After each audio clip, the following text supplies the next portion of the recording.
Hello everyone! Today is a special day because we'll be talking about the Queen of England.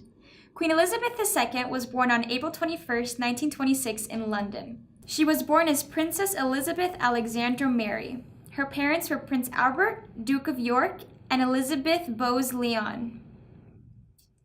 So here's a story of how the Princess Elizabeth unexpectedly became queen. Usually, how the line of succession works is that the king's first son takes the throne once the king has passed. Queen Elizabeth II's grandfather was King George V, and his first son was Edward, Prince of Wales. Her father was the king's second son, Albert, Duke of York. When her grandfather died in 1936, her uncle, the king's firstborn son, abdicated the throne in order to be able to marry an American socialite.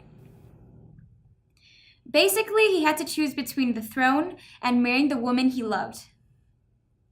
He chose to go with his heart, and so he stepped down from the throne. And on comes the king's second son, Queen Elizabeth's father. And now Albert is crowned King George VI. And quick side note, you might be asking, why did he rule under the name George when his real name was Albert? It's said that he ruled under the name George in honor of his father and to symbolize the continuation of the monarchy after the scandal Edward VIII caused. The queen was 10 years old when her father became king in 1936. And now that her father was king, that made the Princess Elizabeth next in line to inherit the crown. In September of 1939, Britain enters World War II. And throughout the war, children in London were being evacuated because of the frequent aerial bombs. The Queen and her sister Margaret were eventually evacuated to Windsor Castle, and from there, at the age of 14, she made her first radio broadcast. She said, quote, "that in the end, all will be well, for God will care for us and give us victory and peace." End quote. Elizabeth met her husband at the young age of 13, and she said she liked him from that moment. Did you know that the Queen and her husband are distant cousins? They kept contact by sending letters, and in July of 1947, their engagement was officially announced. They married later that year on the 20th of November. Elizabeth gave birth to her first child, Prince Charles, on November 14th, 1948. And in 1950, she had her second child, Princess Anne. The king's health deteriorated in 1951, and so Elizabeth took his place at public events. Early in 1952, Elizabeth and her private secretary, Martin Charteris, left for a tour of Australia and New Zealand via Kenya. And on February 6, 1952, news arrived that the king had passed.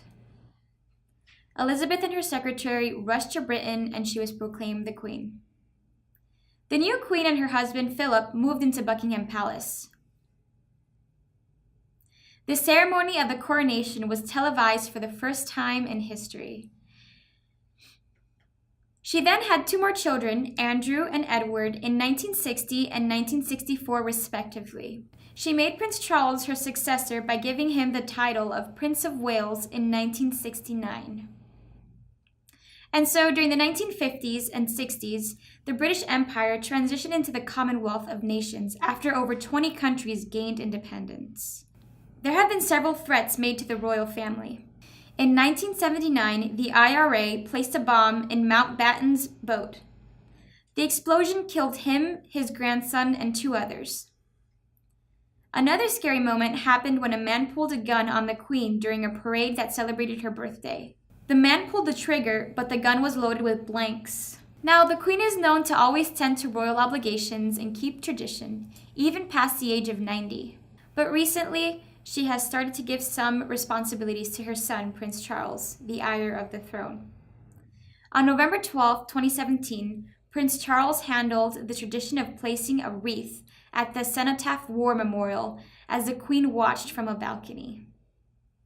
And that's all we have for today. Thank you for learning a few things with me about the Queen, and see you next time.